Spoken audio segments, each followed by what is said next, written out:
Hello everyone and welcome to Stan the Wine Man TV. I'm your host Stan Rattan, and this is the Blue Collar Wine Program where I try to help you spend your wine dollars wisely.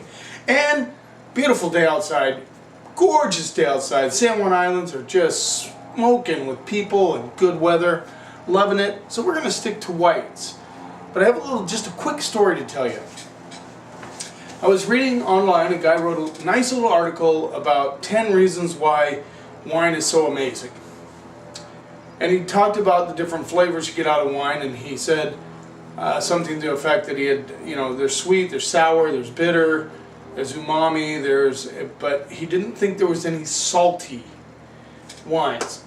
So I just wrote him a brief note, said, hey, thanks, that was a great article, very concise, very informative, except I think that you might want to think about maybe a Vermentino or a Verdicchio. They are definitely borderline on the saline side. Well, he thanked me for my comment, and then he said, I've never tried those wines before. I'm like, oh, are you serious? Which goes to show that I think, here's a guy that writes about wine, has not examined a Vermentino or Verdicchio yet. I totally get it. But, that means that if this guy hasn't done it, I think there's a lot of you out there that probably have not dove into those white wine categories.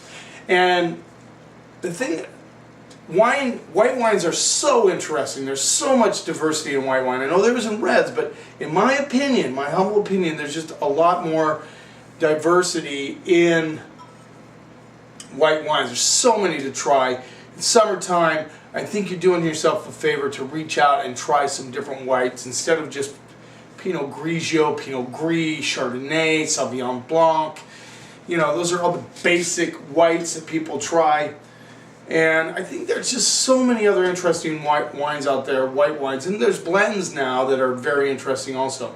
So we're going to get started right off with the Ana Rivera Blanc, I guess, white wine.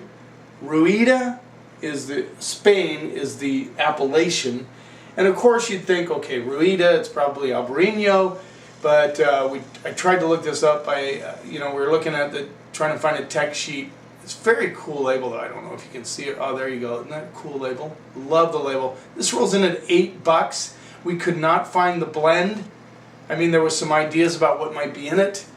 Again, case in point, winemakers out there, label makers, please put the grapes on label. I don't care about percentages, I don't care anything about that. Just let us know what we're drinking. But anyway, I carry the Ana Rivera, God, a little bit sloppy there. I carry the Ana Rivera Monastrell, the Garnacha. I think this is the grapes, part of the, I believe, the Gill family. Let me see on the back here. Bodega Ateca does this wine. And $8. That's the cool thing about some of these white blends, especially from Spain. You get some really good deals. So let's see what we get on the nose. Peaches, melon.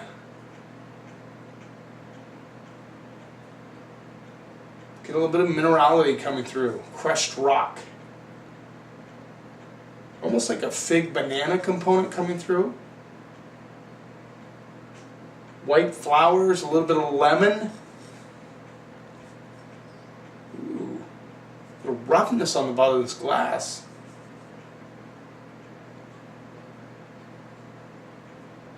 Yeah, I like the nose. It's very expressive on the nose. There's a lot of aromas coming out of it. You really get a sense that there's something in this wine.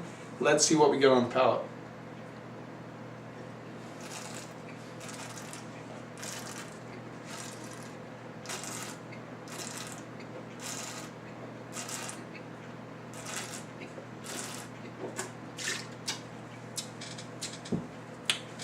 Nice tangerine notes right off. That's the first thing I thought of when I got this.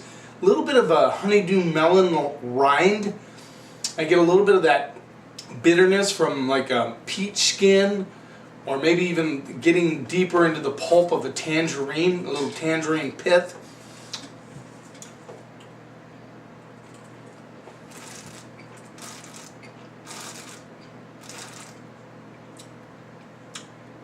Nice and fresh on the palate, very clean. I get the tangerine, I get a little bit of peach skin, get a little bit of melon. The crushed rock element is definitely on the back end of this. You get that really old world kind of crushed rock. It's quite kind of simple. I mean, it's an easy to drink wine. I think the bitterness is a good aspect for food. Just keep that in mind.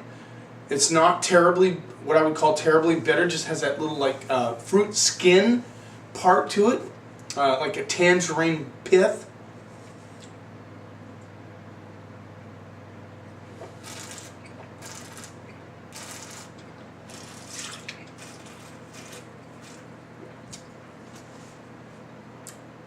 Yeah, nice wine, real simple, but good flavors.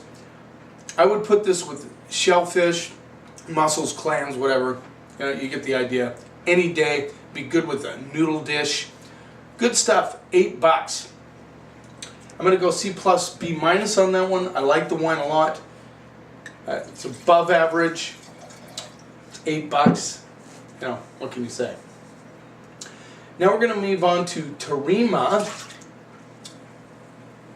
Blanco 2012, and this rolls in at $9.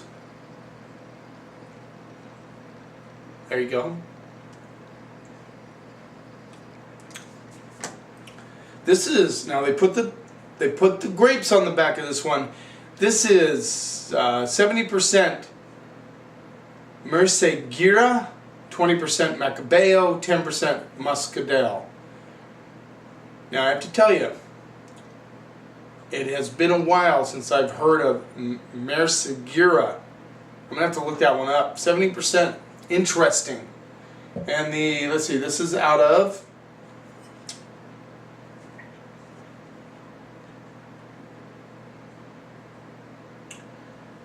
This is produced and bottled by Bodega Volver, which they make a great red blend. It's from Alicante, Spain. And this rolls in at $9. Let's see what we get on the nose. This has a good golden color to it. I like it. Again, you get that crushed rock element coming through on the nose. Get a little bit of honey, which is interesting. A little bit of lemon coming through. There's like a honey fig component, again, coming through on this one. You get a little bit of a, apricot, peach thing going on. But definitely I can smell the wet stone, big time. Let's see what we get on the palate.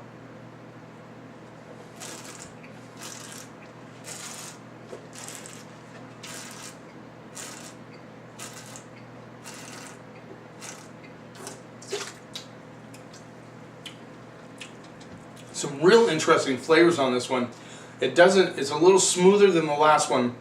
There's a definite minerality on the backside. But man, I'm getting some real interesting little pineapple and peach and apricot.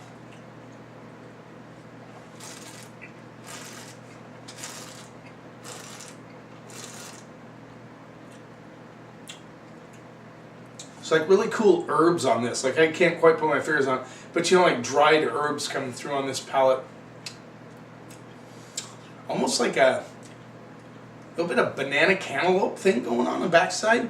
This is really good wine, and then the minerality kind of reminds you, hey, we're from the old world, not new world stuff. This is old world stuff.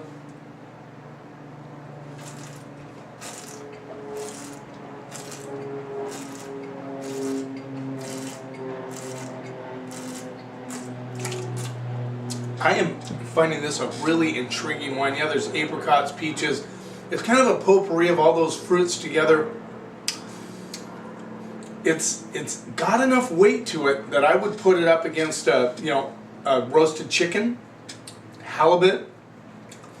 You might even, it definitely would go with shellfish, mussels, clams, oysters. But it's got enough weight to it that it could go with some more substantial food.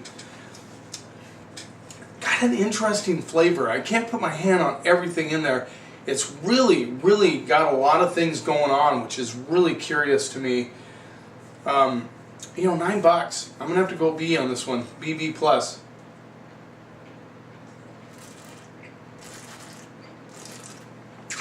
I'm liking that. You see, would you pass that wine up because you didn't know what it is?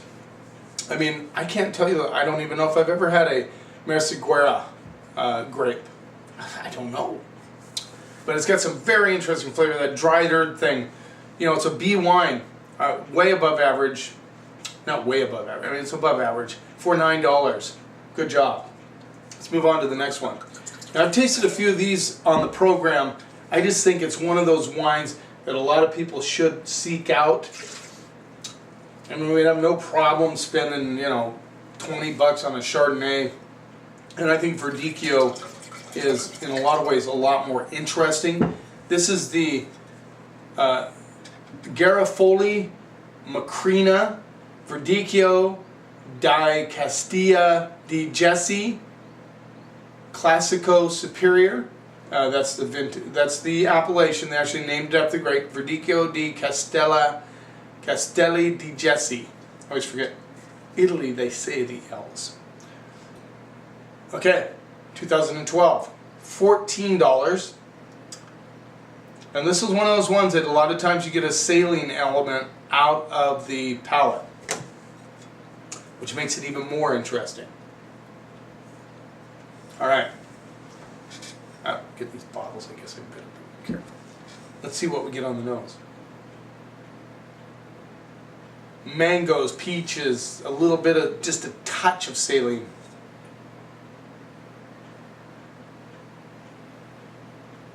Little figness, almost like a almond character coming through.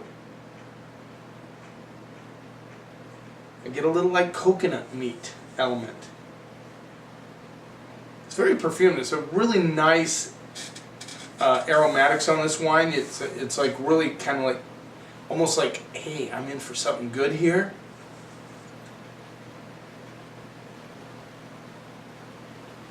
But the mangoes, papaya thing, a little bit of almond skin, touch of fig, a little bit of minerality coming through, and a little touch of, just a touch of saline. Let's see what we get on the palate.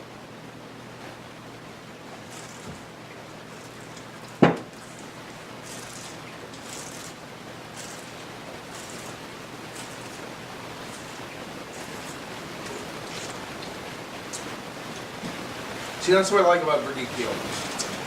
You get that kind of walnut, almond thing mixed with the mango and the peaches and the papaya, and it finishes with this minerality, like you licked a piece of slate or something.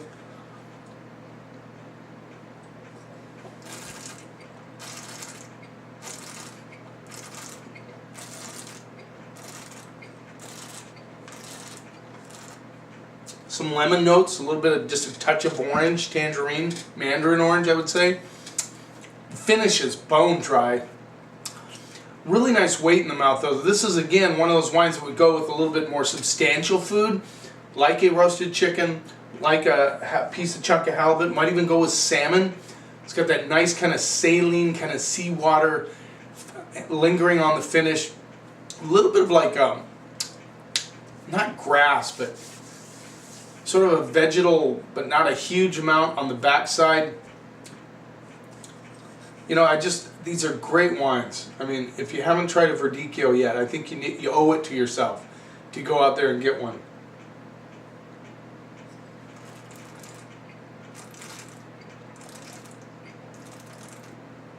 They're just really, really, I mean, I'm sure, they're not all fantastic.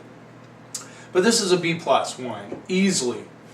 And, you know, it's $14. It's very interesting, very intriguing with the crushed rock thing going on.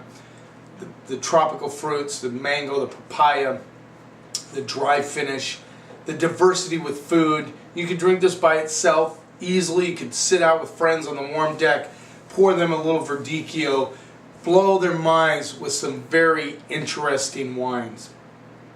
So I hope you're in the mood to experiment this summer. Expand your palate horizons. Dive into things that you haven't tried before. Don't be afraid. Give them a whirl. Hopefully you can find some of these wines in your local area. But thanks for watching. Cheers. Hope you're having a wonderful summer so far. Here's to keeping the snob out of wine.